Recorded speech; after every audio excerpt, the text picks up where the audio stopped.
Welcome. I'm Kelly. I am a mindfulness educator. I've been in the field of education for nearly 20 years and have been practicing mindfulness for myself in nearly the same amount of time.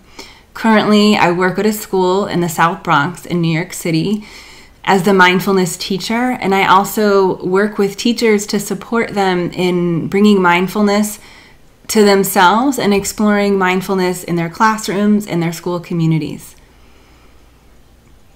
What I want to say today is that let's explore some questions. Let's explore some key questions about mindfulness in education. And really, for the past 5 to 10 years, mindfulness has kind of exploded. And we can see many books on mindfulness in education. We see apps, articles.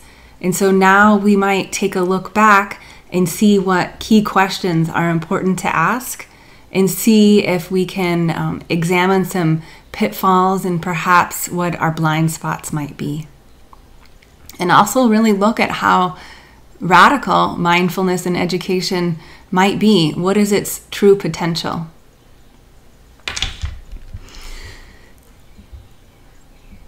And in many ways, mindfulness is still in its infancy. So I'll really want to share my thoughts from what my experience has been. And I'd like to begin by saying that the questions that we ask, the questions that we ask ourselves of each other in this field are what's crucial. And it's important to ask, what questions are we asking ourselves as educators? As someone who longs to bring mindfulness to ourselves or to others, as a friend, as a parent, what questions are we sitting with? What I've found is that the critical question that we begin with is, what is our purpose as we bring mindfulness into education? And that we need to return to this question over and over. And the reason this question is critical is because when bringing mindfulness into educational environments, we need to get honest and return because our intentions may be mixed unknowingly.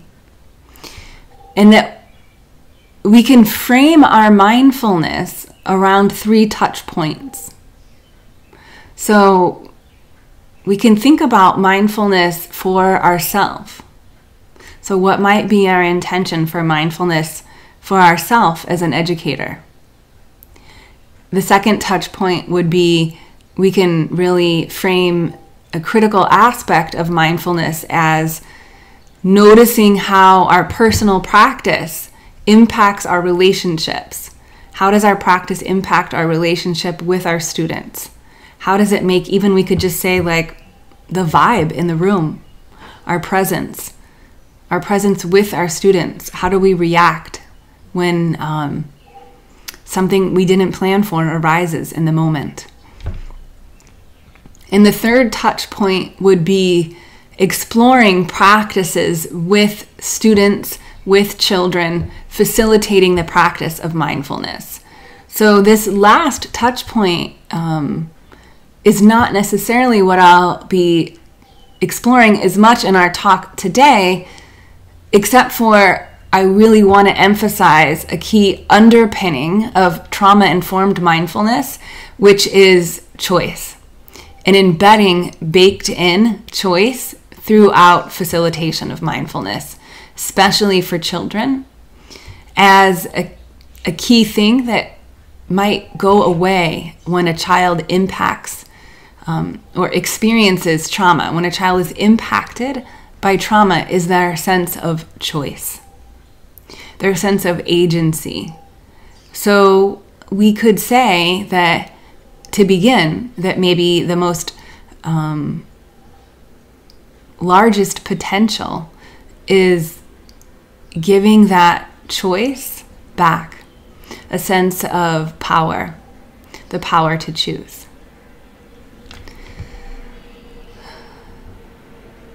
So to back up a little bit, if we aren't exploring mindfulness for ourselves personally as educators and in relationship with our students, then we aren't exploring mindfulness in education at all.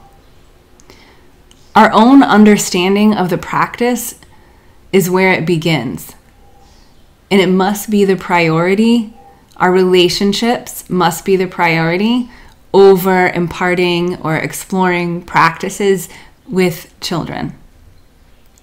So, meaning, if we don't prioritize the relational piece of mindfulness, we will bump up again against children thinking that mindfulness is not for them. So then the invitation will be at that point, because it's likely that that will happen given the developmental aspects of children, that the inquiry will then be, how do I meet resistance? How do I meet resistance with myself? How do I meet resistance with my students? And what does that feel like? And how do I explore mindfulness through challenge and beginning to ask oneself again, returning to what are my intentions here and how can I explore this practice creatively? And for myself first. So as we explore our purpose, we can ask, is it to bring transformation, freedom? Is it to bring authenticity, deep listening into school cultures? Or is bringing mindfulness into education just another disguise for fostering the same systems of power that often come into play in institutional environments and the student to teacher relationship? Is it just another tool to calm down?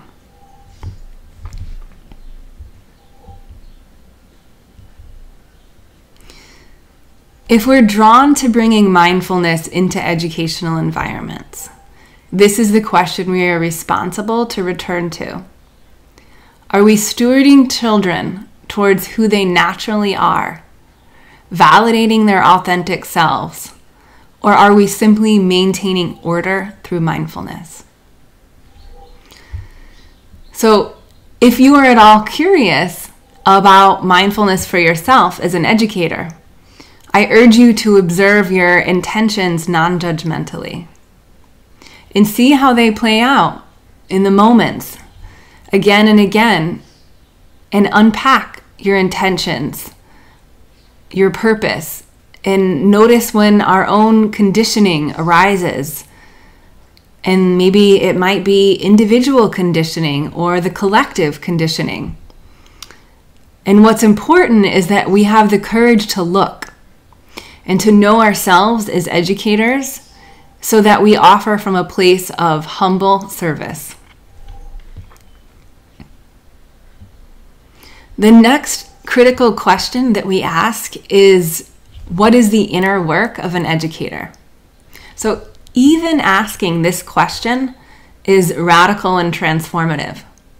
I know I didn't have the space so much to answer that in my teacher education program. So what is the specific inner work of someone who's practicing mindfulness, or of an educator in particular? So I always begin with Parker Palmer's statement in his book, The Courage to Teach. And he says, you teach who you are. So then we're confronted with the wide impact that how we show up in the room deeply impacts who's in it. Especially if everyone else is anchoring to us. So what's essential is that teachers are given the permission to examine our beliefs, our emotional terrain, and to know the breadth of our own humanity so that we can relate to our students from a place of compassion. Similarly, we are who we spend time with. In the context of educational environments, what is the felt sense and power of a mindful community? Children don't have the choice to opt in into many of their relationships. With compassion, we can ask, how are we showing up as teachers? How are we living in our bodies, our minds, and our hearts when we're in the company of children? And we can acknowledge that our adult development matters.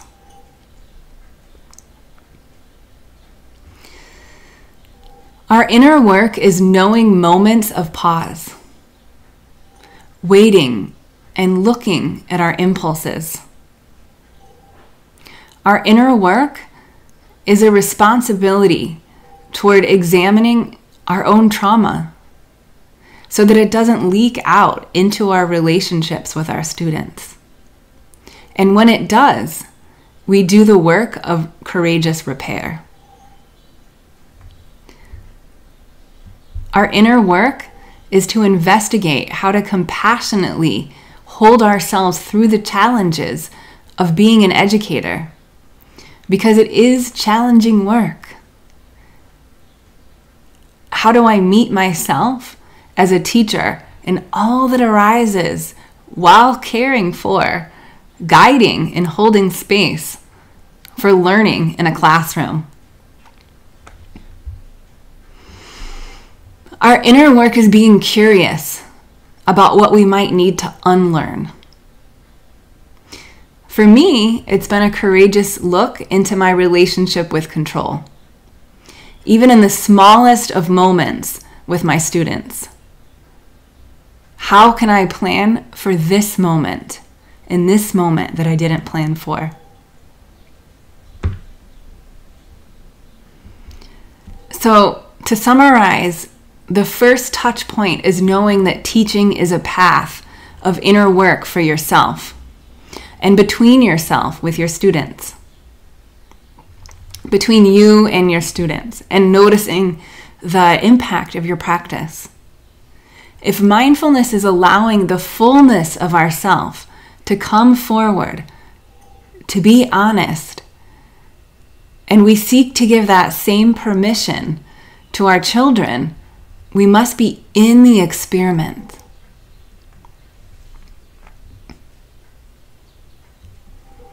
So the second potential that I want to explore is this potential that we call post-traumatic recovery. So many children in the world today have experienced moments, so perhaps single incident or complex long-term trauma. So as we know, there is a feeling after trauma of losing your agency, your sense of control over a moment. So having an environment that is supportive of noticing our inner world, allowing small moments that illuminate how we're feeling, where emotions are living in our body, and a space for exploring a variety of practices that allow us to care for our difficult emotions would be significant for many children that experience trauma. So herein lies the potential for fostering more empathy in the world. As children are allowed to feel challenging emotions, perhaps even see the wisdom in them, and as teachers are encouraged to know their full humanity, and professionally through the invitation of mindfulness. So this would be mindfulness in education, that it would be where a world allows a girl who maybe practices mindfulness in the group context, gets in touch with a part of her that's angry, and can share in the group context What she noticed was that anger and how her body felt, or maybe her heart is sad and maybe her heart feels bruised, a yellow bruising. She can get specific and know her heart or know her difficult emotions and share them in the group context, have them be held in a safe and trusting way. To be a girl in this world and stand up and say, I noticed I felt anger, and have that validated and have someone say, and that's okay. That is radical and transformative. So, one potential then, as we move further into this exploration of trauma, of knowing our body, knowing our emotions, is giving children the opportunity to explore really deeply, but in the smallest of moments, their inner knowing. So it could be explored in something as simple as we begin our practice today, see if it feels right to close your eyes or open them. See if it feels right to sit up or lie down. Would you like to move your body in smaller circles or larger circles? Would you like to move a little faster or slower? And if your arms want to move in smaller circles, how does your body know? So the permission to listen and not be in lockstep with everyone else is a profound permission to know oneself in these small moments of the practice. In my classroom, I have a poster that says, if it doesn't feel right, then we stop and we check it out and we make a choice. So we might stop and check it out, and it might be something like take a break or pause and take a breath. It might be continue onward. But it is the built-in permission to ask oneself, is this moment, is this teaching, is this instruction right for me? Is it not right for me? Or am I just not sure? Do I need to check in? And that has landed incredibly profound as a teacher, as I assess how the facilitation is going based on, are my students following their inner knowing, or are they just following me? So a key question I ask them is, let's check it out together. I'm not sure if this looks right or feels right for you. How does it feel for you in your body? What is your body telling you?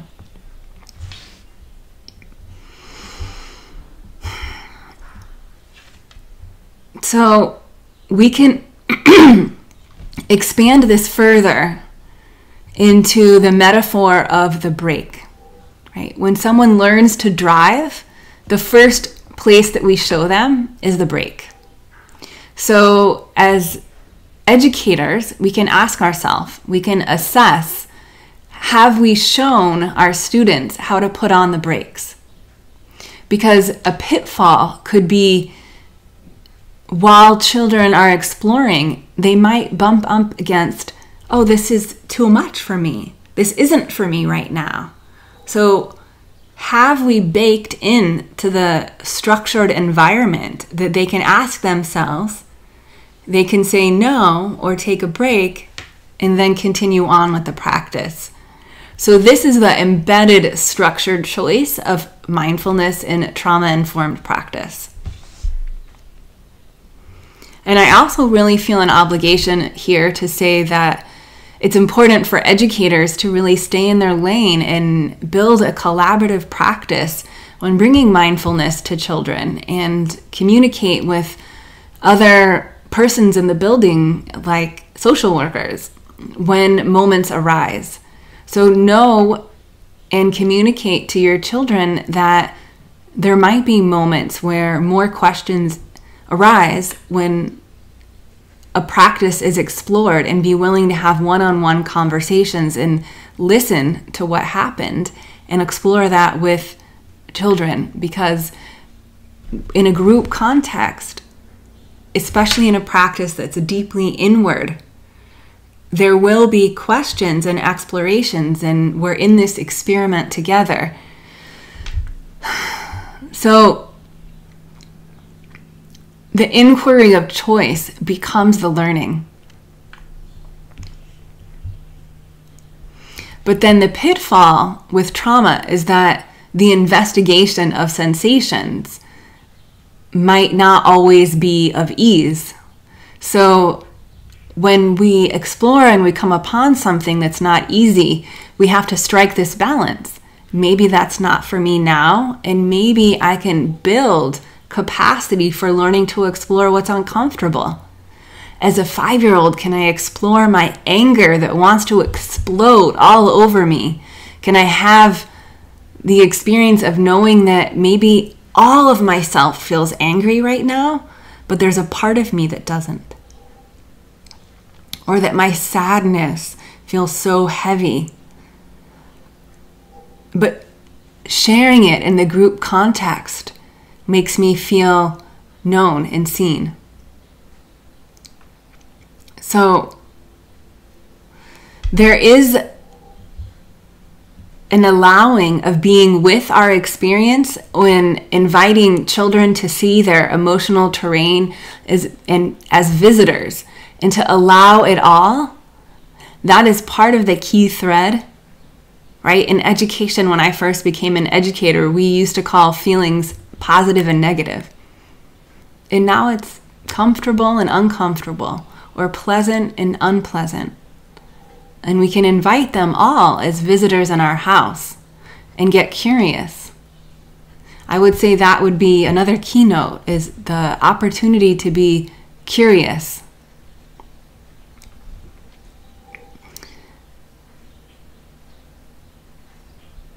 So these choice points are really a safeguard for knowing when we might say that we're able to explore the uncomfortable and explore when the brakes need to be put on, and kind of go back and forth and give children in a language they can understand, and assess that they are really taking that in. Because there's so much in educational environments that asks them not to know their inner knowing, not to make choices for themselves. When we think about trauma, it's not just thinking about how might trauma show up for our kids. It's how does our own trauma show up in the classroom? So back to that first touch point. If you're someone who has trauma in your history, as many of us do, we can ask the question as an educator, how can I turn towards my trauma? How can I turn and look at what I've not been facing?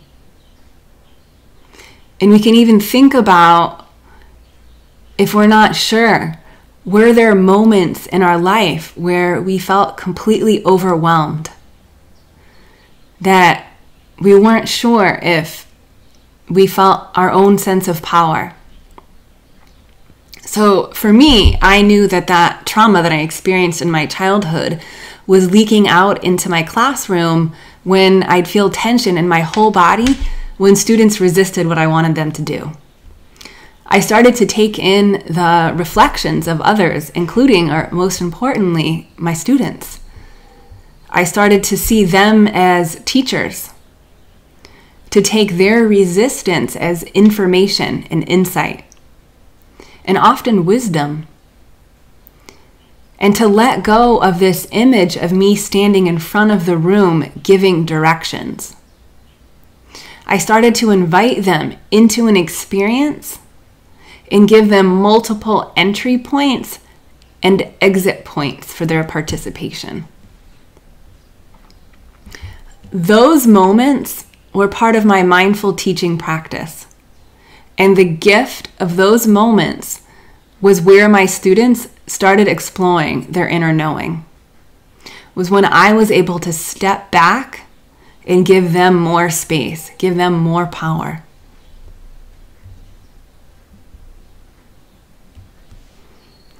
So I'd lastly like to give a voice to the body. In mindfulness practice, the body is the beginning and the end. To know the signals of our body when in quiet is one thing, and another in the company of a group of children.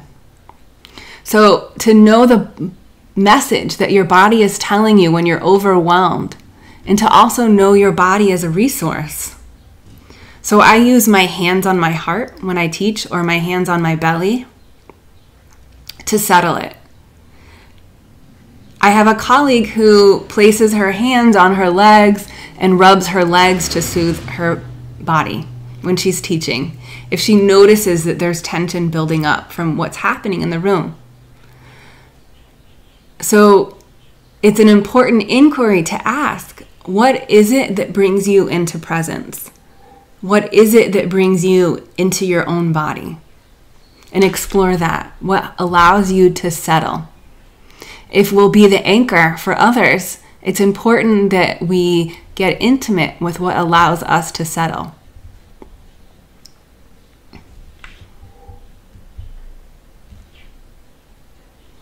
Whenever we're in a room with children, we can look around.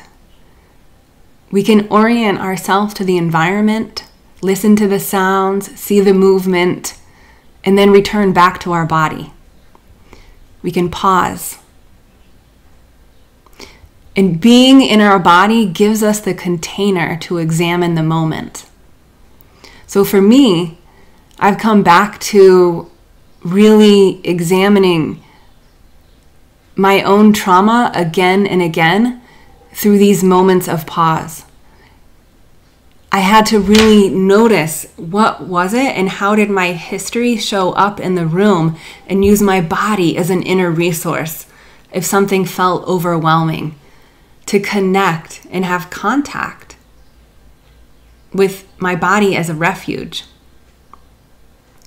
and reclaim that.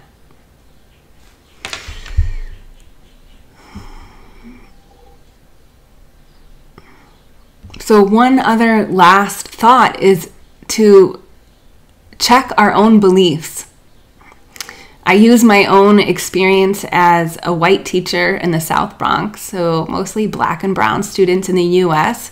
And over the years, I've really thought about what that means and what input I've taken in. So there's this notion, this idea of saviorism. And it's been important for me to really look and see maybe what information contributed to my own conditioning through the media. So growing up on Hollywood movies, for example. And it's important to think about how those movies impact our intentions as an educator. Again, back to why are we interested in bringing this work into educational environments? So am I seeing the gifts of each child? Their worthiness is internal. And the strengths of each family. There's nothing I'm giving my students that they don't already have. And nothing I'm there to fix. And we have to remember that great intentions aren't enough. Because even if we have great intentions, doing harm through our unconscious beliefs is still possible. And this is why sensitivity in our body is the beginning and ending of practice, especially in the room with children. Our body is giving us information.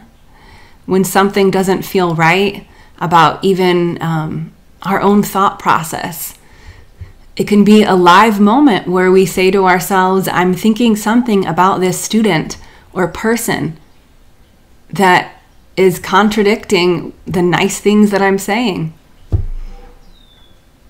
And there's a sensory impact in our body when maybe we're out of alignment. So this is a long-term exploration with watching and sensing. But there is deep power in exploring the watching of our mind. And as we unlearn, there may be moments like this that we encounter, but our practice becomes the refuge. And then we make a pact with ourselves that becomes our honesty. And what's radical is the willingness to watch and explore absolutely everything. Especially as an educator, there will be a constant interruption in this process. But the commitment is to keep coming back and returning, to be there, to watch, without judgment, and notice how you're changed. For me, I'm completely different than I was 5 years ago, 10 years ago, 15 years ago as an educator.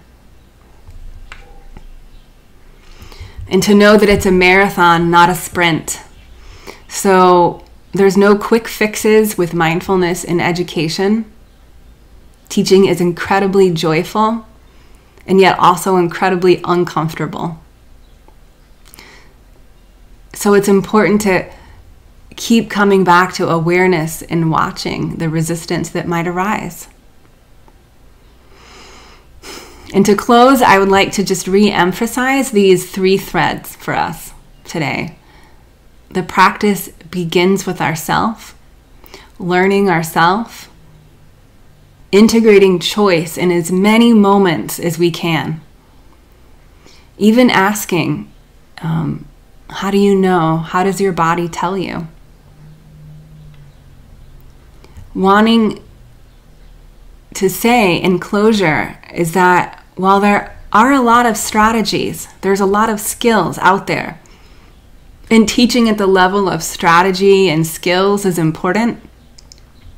Offering activities to build things like empathy and kindness is critical, whether we're teaching a 3-year-old or a 25-year-old. What we need to ask, though, at the core is what we are offering, does it have choice embedded in it? Are we providing a space for a child to know themselves, to become themselves? To ask, is this right for me or is it not? To be in the not knowing. When our teaching provides the structure for this question, we're not imposing our power, but providing a healing space for the power to choose. Our purpose is service, to be in service of serving the inner knowing. In that is radical in offering a sense of freedom and curiosity. Thank you.